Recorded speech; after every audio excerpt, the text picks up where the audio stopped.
साथीहरु सबैलाई नमस्कार। म जनक सिंह कार्की। यहाँहरु सबैलाई जियोजेब्रा बेसिक कन्सेप्चुअल ट्युटोरियल सिरिजमा हार्दिक स्वागत छ। यो ट्युटोरियल सिरिज अन्तर्गत तपाईहरुले जियोजेब्रा 5.0 को प्रयोग गर्ने तरिकाबारे जानकारी पाउनुहुनेछ। सुरु गरौँ जियोजेब्रा 5.0 ट्युटोरियल सिरिज। सेल line tool, polygon tool, circle and arc tool, conic section tool बारे डिस्कसन गर्नेछौँ। स्पेशल लाइन टुल अन्तर्गत तपाईले परपेन्डिकुलर लाइन, प्यारालल लाइन जुन यो ग्रुप छ त्यो ग्रुप अन्तर्गतका टुलहरू चलाउन सिक्नुहुनेछ। त्यसका लागि तपाईसँग सबैभन्दा पहिला परपेन्डिकुलर लाइन ड्रा गर्नु छ भने एउटा स्ट्रेट लाइन र एउटा पोइन्ट हुनु जरुरी छ। पोइन्ट चाहिँ तपाई पछि पनि ड्रा गर्न सक्नुहुन्छ भने लाइन चाहिँ तपाईसँग पहिले नै हुनुपर्ने भएकोले मैले एउटा लाइन वा लाइन सेगमेन्ट कुनै एउटा ड्रा गर्नुपर्ने हुन्छ। त्यसको लागि मैले अहिले लाइन ड्रा गरेको छु र अब यो लाइनसँग परपेन्डिकुलर हुने लाइन ड्रा गर्नु छ भने परपेन्डिकुलर लाइन टुल चुज गरी लाइनलाई प्रथम पटक सिलेक्ट गरी त्यसपछि एउटा पोइन्ट चुज गर्नुहोस्। त्यो पोइन्ट फ्री पोइन्ट भएको सी पोइन्ट फ्री पोइन्ट भएको हुनाले त्यसलाई तपाई मुभ गर्न सक्नुहुनेछ र पोइन्ट जहाँ सुकै पनि तपाईले क्लिक गर्न सक्नुहुनेछ। तर तपाईले सुरुमा पोइन्ट र त्यसपछि पनि लाइन चुज गर्न सक्नुहुनेछ। सुरुमा मैले पोइन्ट चुज गरे र यो पोइन्टबाट यो लाइनसँग परपेन्डिकुलर हुने लाइन ड्रा गर्नु छ भने मैले यसरी क्लिक गरिदिनु पर्ने हुन्छ र यो पनि परपेन्डिकुलर नै हुन्छ। यसपश्चात मैले तपाईलाई प्यारालल लाइन ड्रा गरेर देखाउँछु। याद राख्नुहोस् म प्यारालल लाइन ड्रा गरेर देखाउँदै छु। यो लाइनसँग एउटा प्यारालल लाइन ड्रा गर्नका लागि लाइन र कुनै एउटा पोइन्ट, जस्तो अहिलेका लागि मैले यही पोइन्ट लिए भने पनि हुन्छ, नयाँ पोइन्ट लिए पनि हुन्छ। मैले यही पोइन्ट लिएको छु र पोइन्ट। अब यिनीहरू जेनरलाइज भएका छन्। यिनीहरू एउटा पोइन्ट चलाउँदा सबै पोइन्ट या चाहिँ यसमा रहेका लाइनहरू, यसबाट ड्रा भएका लाइनहरू सबै मुभेबल हुन्छन् र मुभ हुन्छन्। यी एक पटक परपेन्डिकुलर टुल युज गरी ड्रा भएको लाइन अलवेज परपेन्डिकुलर हुन्छ र एक पटक परपेन्डिकुलर या चाहिँ प्यारालल गरी ड्रा भएको लाइन पनि अलवेज प्यारालल वा परपेन्डिकुलर नै हुन्छ। परपेन्डिकुलर बाइसेक्टर ड्रा गर्नका लागि सबैभन्दा पहिला तपाईले एउटा लाइन सेगमेन्ट ड्रा गर्नुपर्ने हुन्छ। लाइन सेगमेन्ट भइसकेपछि बाइसेक्ट हुनका लागि इक्वल डिस्टेन्स भएर बाइसेक्ट हुन्छ परपेन्डिकुलर बाइसेक्टरले र परपेन्डिकुलर बाइसेक्टर मात्र लाइन सेगमेन्टमा हुन्छ। यो लाइनमा चाहिँ हुँदैन, याद राख्नु होला, किनकि लाइनमा बाइसेक्ट हुँदैन, लाइनको बाइसेक्ट गर्न मिल्दैन। लेफ्ट र राइट कति डिस्टेन्स छ भन्ने कुरो त्यो एक्ज्याक्टली भन्न मिल्दैन। हुन त इक्वल नै भए पनि तैपनि यहाँ भन्न मिल्दैन। त्यसैले चाहिँ हामीले सेगमेन्ट नै युज गर्नुपर्ने हुन्छ या कुनै दुईवटा पोइन्ट को पनि बीचमा हामी लिन सक्छौं। त्यसपछि आयो एंगल बाइसेक्टर। एंगल बाइसेक्टर हुनका लागि सबैभन्दा लाइन सेगमेन्टबाट एंगल ड्रा गर्दै छु। एउटा लाइन सेगमेन्टबाट लाइन सेगमेन्ट थ्रु एउटा एंगल ड्रा भएको छ। मैले यसमा एंगल पनि मेजर गराएँ। अब यसलाई मैले बाइसेक्ट गर्नु छ भने याद राख्नुस्, बाइसेक्ट गर्नु छ भने एंगल बाइसेक्टरको टुल युज गरी मैले यो युज गर्न सक्छु। यसको लागि मैले दुईवटा लाइन चुज गरिदिए पनि बाइसेक्ट हुन्छ र तीनवटा पोइन्ट चुज गरे पनि याद राख्नुस्, यसरी एंगल बनाउने तीनवटा पोइन्टलाई चुज गरे पनि त्यो एंगल बाइसेक्ट हुन्छ। अब आयो हाम्रो टेन्जेन्ट टुल। टेन्जेन्ट टुल तपाईले कुनै एउटा कर्व या कोनिक सेक्सन या सर्कलमा ड्रा गर्नुपर्ने हुन्छ। त्यसका लागि मैले अहिले यहाँ एउटा सर्कल ड्रा गरेको छु। सर्कल ड्रा गरेको छु र यो सर्कलमा तपाईले टेन्जेन्ट ड्रा गर्नु छ भने सर्कल र कुनै एउटा फ्री पोइन्ट चुज गर्नुपर्ने हुन्छ। त्यसका लागि तपाईले फ्री पोइन्ट पहिलादेखि नै एउटा बाहिरपट्टि हुनुपर्छ र यसरी गर्दा याद राख्नुहोस्, यसरी ड्रा गर्दा एकै पटकमा तपाईका दुईवटा टेन्जेन्ट ड्रा हुन्छन्। यो चाहिँ हाम्रो टेन्जेन्टहरु दुईवटा मिक्स भएको बेलाको थ्योरम को काम गर्दाखेरि यो प्रयोग गर्न सकिन्छ। जस्तो अब रेडियस ड्रा गर्नु छ भने अब यहाँ सबैभन्दा पहिला तपाईको इन्टरसेक्टिङ पोइन्ट चाहिन्छ।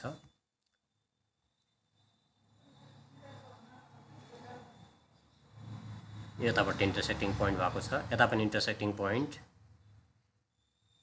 अब लाइन सेगमेन्ट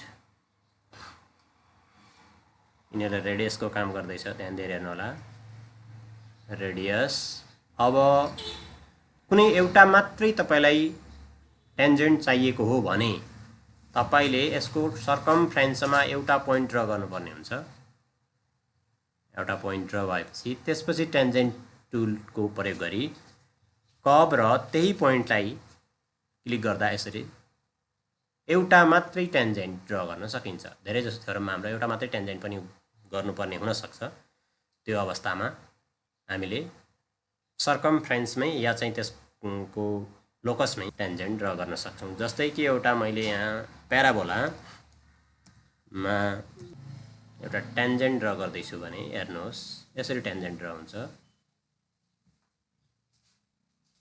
पोइन्ट, ल यो एउटा टेन्जेन्ट भयो। टेन्जेन्ट ड्र गर्ने तरिका। त्यसपछि छ हामीसँग पोलार और डायमिटर लाइन। त्यसको लागि तपाईसँग एउटा सर्कल हुनु जरुरी छ। सर्कल ड्र गर्ने र कुनै एउटा फ्री पोइन्ट लिने।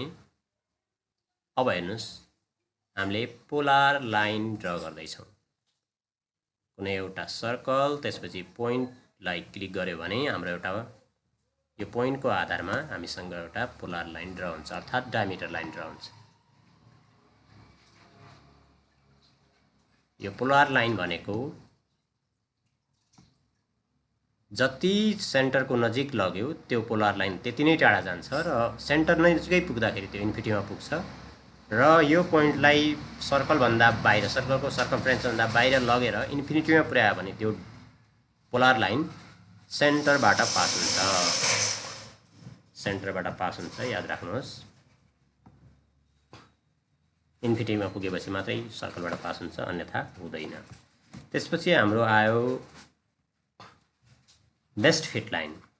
बेस्ट फिट लाइन ड्र गर्नका लागि सबैभन्दा पहिले तपाईसँग पोइन्टहरुको लिस्ट हुनु जरुरी छ। त्यसका लागि तपाईले एउटा पोइन्ट ड्र गरौँ। हेर्नुहोस् मैले यहाँ पोइन्टहरुको लिस्ट बनाउँदैछु, अर्थात् यो पोलिगन टाइपको हुन सक्छ। यदि हाम्रो यो फ्रिक्वेन्सी पोलिगन थियो भने अहिलेलाई मैले मात्र लिस्ट अफ पोइन्ट तयार गर्दैछु। त्यसको लागि मैले लिस्ट बनाउँदाखेरि सानो k इक्वल टु गर्दैछु। k equal to curly bracket list भन्ने बित्तिकै a, b, c, d, e, f एउटा लिस्ट तयार भएको छ। यो पोइन्टहरुको लिस्ट हो। अब यसमा फिट लाइन तयार गर्नु छ भने, बेस्ट फिट लाइन तयार गर्नु छ भने हामीले फिट लाइनलाई चुज गरी त्यो लिस्ट अफ पोइन्टलाई चुज गर्यो भने एउटा फिट लाइन हुन्छ, जसले रिप्रेजेन्ट सबैलाई गर्ने प्रयास गरिरहेको हुन्छ। यो स्ट्याटिक्समा प्रयोग हुन्छ। अब आयो लोकस। याद गर्नुस्, लोकस ड्र गर्नका लागि तपाईले याद गर्नुस् यो पनि स्पेशल लाइन हो। भनेपछि लाइन लाइन ड्र हुन्छ। यसबाट लोकस ड्र हुनका लागि तपाईसँग सबैभन्दा पहिला एउटा फंक्सन हुनु जरुरी छ। फंक्सनका लागि मैले x स्क्वायर या चाहिँ x क्यूब जेसुकै पनि लिन सक्छु। अहिलेका लागि मैले एउटा x स्क्वायर नै लिएँ।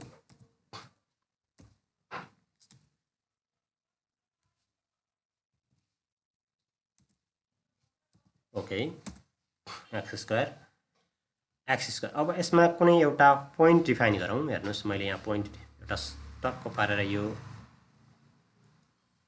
एक्सिसमा एउटा पोइन्ट लिएको छु। अब यो पोइन्ट मुभ एक्स एक्सिसमै हुन्छ, यसरी ड्र भएको हो। यो गरिएको त्यसरी छ। यसलाई हामी कुनै एउटा लाइन सेगमेन्टमा पनि ड्र गर्न सक्थ्यौँ। अब यो पोइन्ट ए को आधारमा पोइन्ट बी डिफाइन गर्नुपर्ने हुन्छ। पोइन्ट ए को आधारमा पोइन्ट बी डिफाइन गर्दा त्यो पोइन्ट डिफाइन गर्ने तरिका यसरी छ। हेर्नुहोस् यहाँ मैले बी इक्वल टु कुनै एउटा point x a f dash x a गरिरहेको छु। यो एक्स कोष्टमा ए लेख्नुको अर्थ ए पोइन्टको एक्स वाई को एक्स भन्ने भ्यालु मात्रै लिन खोजिएको हो। तपाईले यहाँ एफ ड्यास लिनुको अर्थ एकचोटि डेरिभेटिभ भएको भन्ने हुन्छ। डबल ड्यास गरेपछि हाम्रो दुईचोटि डेरिभेटिभ भएको भन्ने हुन्छ। अब यो हजुरलाई जानकारी रहेछ। हेर्नुस् त्यो ड्यास थप्ने बित्तिकै उतातिर त्यसको भ्यालु बढिरहेको छ र हामीले यो पोइन्ट ए को सट्टामा पोइन्ट ए को विकल्पको रूपमा स्लाइडर पनि प्रयोग गर्न सक्नेछौँ। हामीले स्लाइडरको प्रयोग गरी कसरी गर्ने भन्ने कुरो पछिल्लो भिडियोमा हेर्नेछौँ। अहिलेका लागि तपाईले यो एउटा पोइन्ट जसले एउटा पोइन्ट ए ले मात्र एउटा भ्याल्युको काम गरिरहेको छ, किनकि यसमा मैले x कमा y मा x मात्रै लिएको छु भनेपछि एउटा नम्बर मात्र रिप्रेजेन्ट गरिरहेको छ, जसले अहिलेका लागि यहाँ 4 रिप्रेजेन्ट गरिरहेको छ, 6 रिप्रेजेन्ट गरिरहेको छ, यसरी 8 यो एउटा रिप्रेजेन्टेटिभ नम्बर मात्रै लिएको र यसले एउटा स्लाइडरमा पनि हामी एउटा नम्बर मात्रै प्रयोग गरेर गर्न सक्नेछौँ। अब यसमा हामीले फिट हाम्रो लोकस ड्र गर्नका लागि पहिला एउटा पोइन्ट र अर्को पोइन्ट क्लिक गर्ने र एउटा हाम्रो लोकस लाइन तयार हुन्छ। हेर्नुस् ल, अब यो पोइन्ट मात्रै मुभ भइरहेको छ, हेर्नुस्, किनकि हामीले यसलाई पोइन्ट मात्रै मुभ हुने गरी हामीले डिफाइन गरेका छौँ। यदि यसलाई हामीले सेगमेन्टमा गरेको भए सेगमेन्टलाई मुभ गराउँदाखेरि हाम्रो यो सेगमेन्ट मुभ हुन्थ्यो, पोइन्टलाई मुभ गराउन चाहेपछि पोइन्ट मुभ हुन्थ्यो। हामी त्यो पछिल्लो डिटेल भिडियोमा हेर्छौँ। अब पोलिगन भनेको फ्री पोलिगन हो। यो पोलिगन टुल फ्री पोलिगन जतिवटा साइड पनि तपाईले क्लिक गर्दै जाँदा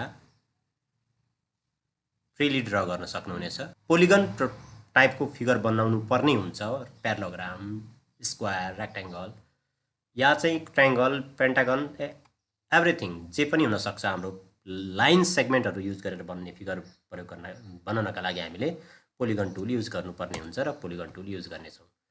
रेगुलर पोलिगन भन्नाले के हुन्छ भने कुनै एउटा दुईवटा पोइन्ट लिइसकेपछि एउटा डिस्टेन्स तयार हुन्छ ए टु बी को लागि, त्यसमा चारवटा भर्टिसेस हुने गरी हामीले एउटा पोलिगन ड्र गऱ्यौँ जुन एउटा स्क्वायर भन्ने छ।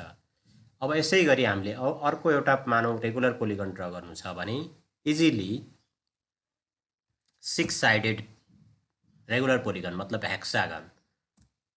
अब यसमा पहिलो दुईवटा पोइन्ट भनेपछि त्यसले बेस जनाउँछ र यी दुईवटा पोइन्ट मुभ गरी त्यसको हामी साइडहरूको साइजलाई मिनिमाइज र म्याक्सिमाइज गर्न सक्छौँ। याद गर्नुहोस्, ब्लू पोइन्टहरूमा रहेका कुनै पनि दुईवटा पोइन्ट मध्ये एउटा पोइन्टलाई चलाएर हामी यसको डाइरेक्सन सबै चेन्ज गर्न मिल्छ। यी हुन् रेगुलर पोलिगनको लागि। अब छ हाम्रो रिजिड पोलिगन। रिजिड पोलिगन भनेको मैले पहिला एउटा पोलिगन ड्र गर्दैछु। हेर्नुहोस्, पोलिगन ड्र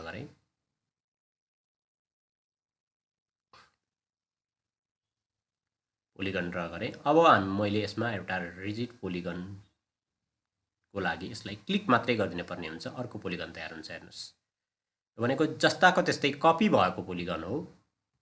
यो कपी भएको पोलिगन हेर्नुहोस्, पछिल्लो पोलिगनलाई हामीले न सानो बनाउन सक्छौँ न ठुलो बनाउन सक्छौँ। यो चाहिँ हाम्रो के हुन्छ, सिमिलरिटी प्रोपर्टी युज गर्नका लागि हामीले यो टुल युज गर्न सक्छौँ।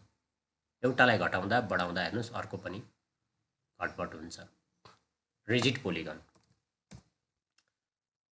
ओके, नेक्स्ट भेक्टर पोलिगन छ। भेक्टर पोलिगनमा डाइरेक्सन सेम हुन्छन्। हेर्नुहोस्, भेक्टर भनेको तपाईँ गर्न सक्नुहुनेछ। त्यसको लागि एउटा पोलिगन चाहियो मलाई। ओके, त्यसपछि मैले यसमा भेक्टर पोलिगन ड्र गर्छु। यसको लागि भने यसरी क्लिक गरिदियो भने भेक्टर पोलिगन तयार हुन्छ। अब यो भेक्टर पोलिगनमा अघिको जस्तो भने हुँदैन। हामीले यो जस्ताको त्यस्तै यो पछिल्लो चित्रलाई पनि तलमाथि गर्न सक्छौँ, घटबड गर्न सक्छौँ। हेर्नुहोस्,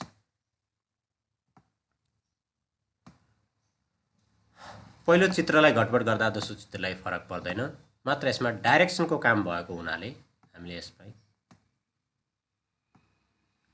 कुनै पनि प्रकारको सिमिलरिटी भेट्टाउने छैनौँ। अब circle through centre, circle through radius. हामीले यदि कन्स्टेन्ट भेरिएबल टाइपको बनाउनु छ, मुभेबल एनिमेटेड हुन आवश्यक छ भने एउटा स्लाइडर प्रयोग गरी गर्नुपर्ने हुन्छ। अन्यथा तपाईँले कुनै एउटा डिस्टेन्स, रेडियसको डिस्टेन्स साइज दिएर तपाईँ ड्र गर्न सक्नुहुन्छ। जस्तै अहिलेका लागि मैले एउटा 8 दिएँ भने 8 रेडियस 8 भएको ड्र हुन्छ। अब यसपछि सर्कल थ्रु 3 पोइन्ट छ। 3वटा पोइन्ट चुज गर्ने बित्तिकै हाम्रो यहाँ चाहिँ के हुन्छ त, हाम्रो सर्कल ड्र हुन्छ।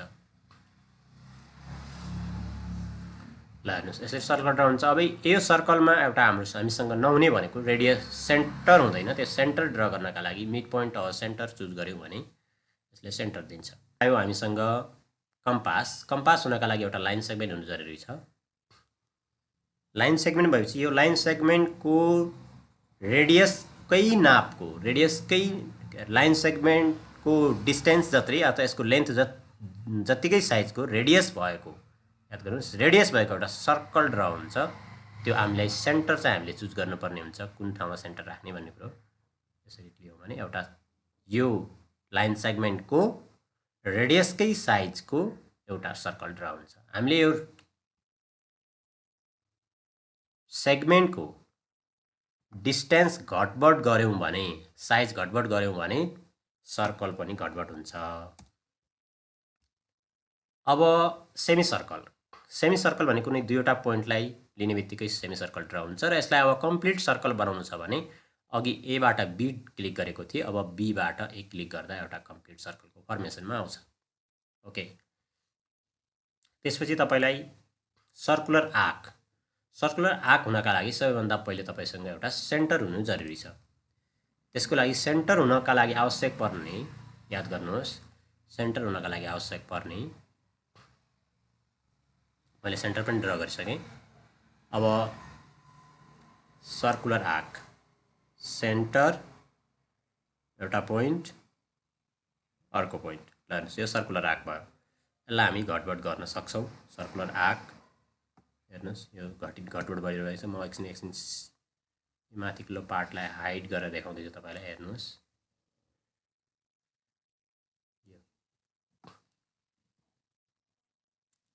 यो चाहिँ सर्कुलर आर्कको काम हो। हामीले चाहिँ यसलाई सर्कल रिलेटेड आर्क बेस्ड जुन आर्क भएको कुरो हुन्छ, चापका कुराहरू भएको सबै थ्योरमहरुमा यो टुल युज गर्न सक्छौँ। सर्कुलर आर्क हुनका लागि हामीसँग सबैभन्दा पहिला एउटा सर्कल भएको भए सजिलो हुन्छ र कन्ट्रोल गर्न सजिलो हुन्छ। त्यसैले मैले एउटा सर्कल ड्र गरेँ र अब मैले सर्कुलर आर्क ड्र गर्दैछु। तीनवटै पोइन्ट सर्कमफ्रेन्समै हुनुपर्ने हुन्छ। यो सर्कुलर आर्क भयो। तर हामी विदाउट सर्कल पनि हामी ड्र गर्न सक्छौँ सर्कुलर आर्क। तर त्यसलाई कुनै एउटा सर्कलमा फिट गरिएको भए काम गर्न सजिलो हुने भएकोले मैले एउटा सर्कल लिन अनुरोध गरेँ। त्यसपछि तपाईलाई सर्कुलर सेक्टरको कुरो छ। सर्कुलर सेक्टर हेर्नुहोस्, कुनै एउटा सर्कलको सर्कुलर सेक्टर हुन्छ। यसको लागि पनि तपाईले सुरुमा एउटा सर्कल लिनु भएको भए बेटर हुन्छ।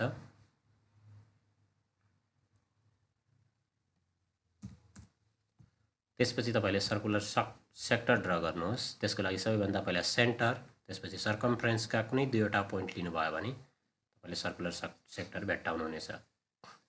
यसलाई तपाईले central angle theorem of a circle भनेर आवश्यक पर्ने थ्योरममा प्रयोग गर्न सक्नुहुनेछ। सर्कुलर सेक्टरको लागि पनि सबैभन्दा पहिला तपाईसँग एउटा सर्कल भए बेटर हुन्छ। मैले सर्कल नै ड्र गरेँ। त्यसपछि तपाईले सर्कुलर सेक्टरको लागि सर्कलका कुनै तीनवटा सर्कमफ्रेरियर पोइन्ट लिनुहोस्। हेर्नुहोस् यसको सर्कलमा भएको भए सजिलो हुने कुरो। ओके, अब यो कारणले हामी यसलाई मुभ गरेर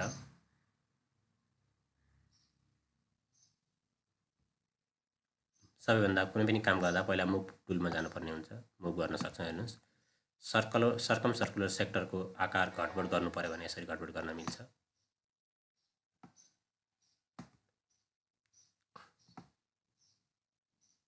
ओके,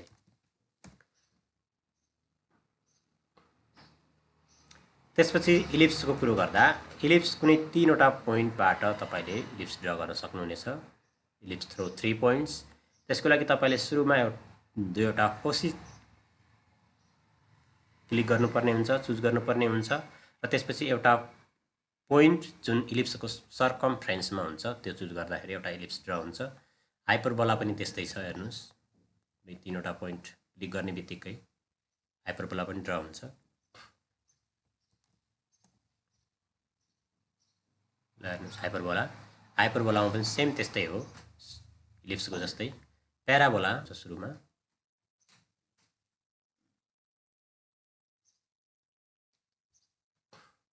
ओके,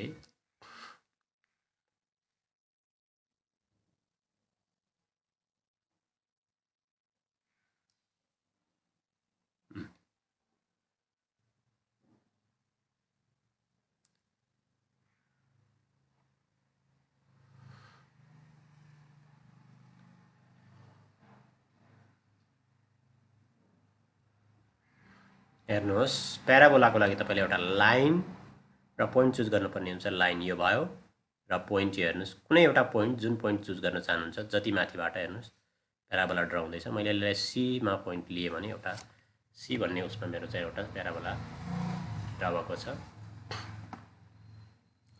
अब यसमा यो पोइन्टले पोइन्ट र एउटा पछिल्लोपट्टि चुज भएको लाइन चाहिँ डाइरेक्ट्रिक्स हुन्छ र अन्य कुनै पनि प्रकारको थप अझै ड्र गर्न चाहनुहुन्छ भने तपाईँले एउटा लाइन जस्तो सुकै भए पनि एउटा लाइन ड्र गर्नुहोस्। पहिला लाइन ड्र भयो। अब यो लाइन ड्र भइसकेपछि तपाईँले फेरि एउटा प्याराबोला ड्र गर्नु छ भने लाइन ल हेर्नुहोस् यो प्याराबोलाको इक्वेसनको तपाईँलाई जान्न मन छ भने यसलाई अलजेब्रामा हेर्न सक्नुहुन्छ। प्याराबोलालाई चुज गर्नुहोस् र यो प्याराबोला ड्र भएको यो इक्वेसन d = भन्ने सो भइरहेको छ। हैन भने तपाईँले यसलाई फिल्टर गर्नुहोस्, अलजेब्रालाई अब्जेक्ट टाइपमा लैजानुहोस् र हाम्रो यहाँ चाहिँ लिस्टमा कोनिक सेक्सनको नामहरू देखा पर्छ। अब कुन कुन हो हामीले हेर्न सक्छौँ। यो चाहिँ प्याराबोला सी हो जुन फोकस सी र डाइरेक्ट्रिक्स एफ भएर बनिएको छ। भनेपछि डाइरेक्ट्रिक्स एफ कुन हो त? यो एक्स एक्सिसमा खप्टिएको जुन लाइन छ त्यो डाइरेक्ट्रिक्स एफ हो र पोइन्ट सी भनेको यहाँ छ। यी दुईवटाको प्रयोग गरी यो प्याराबोला ड्र भएको छ। यो सी भन्ने पनि लेखिएको हुन्छ। हेर्नुहोस् यो सी लेखिएको छ। ओके, त्यसपछि हामीसँग कोनिक सेक्सन थ्रो 5 पोइन्ट भनेको छ। कुनै एउटा कोनिक बनाउनु छ, थ्रो 5 पोइन्ट, 5वटा पोइन्ट क्लिक गर्दै जानुहोस्। हेर्नुहोस् कुनै पनि प्रकारको कोनिक सेक्सन यसबाट बन्न सक्छ जसमा 5वटा पोइन्ट हाम्रो 5वटा पोइन्ट सबै पोइन्टहरू कोनिक सेक्सनमै एक्जिस्ट गर्छन्। चाहे त्यो प्याराबोला होस् प्याराबोलामै, इलिप्स होस् इलिप्समै, यदि त्यो सर्कल फर्ममा बन्दैछ भने सर्कलमै, हाइपरबोला भने हाइपरबोलामै देख्नुभयो होला सबैमा बन्छन्। मैले हाइपरबोला डिजाइन गरेँ र यसमा मलाई अब यहीबाट मलाई एउटा इलिप्स ड्र गर्न डिजाइन गर्नु छ भने मैले ई भन्ने पोइन्टलाई मुभ गर्दै ल्याएर इलिप्स तयार गर्न सक्छु। हाइपरबोला बन्छ। ल हेर्नुहोस् यो हाइपरबोला प्याराबोला।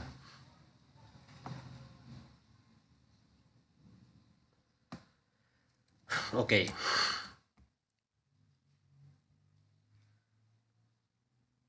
अब यसमा हामीलाई एडभान्स केही त्यस्तो थप जान्न मन छ भने पछिल्लो भिडियोमा मैले चाहिँ कुनै 2 वा 3वटा थ्योरम प्रुभ गरेर हजुरलाई यस भिडियोबाट प्रोभाइड गर्नेछु। त्यो भिडियोहरू हेर्न हुन अनुरोध गर्दछु। र अब हामी दोस्रो भिडियोमा बाँकी रहेका 4वटा टुल ग्रुप बारे डिस्कसन गर्नेछौँ। बाँकी रहेका 4वटा टुल ग्रुप भन्नाले measurement tool group, transformation tool group, transformation tool, special and action object tool group अनि जेनरल टुल ग्रुप। यो 4वटा बारे फेरि अर्कोमा भिडियोमा डिस्कसन गर्नेछौँ। धन्यवाद।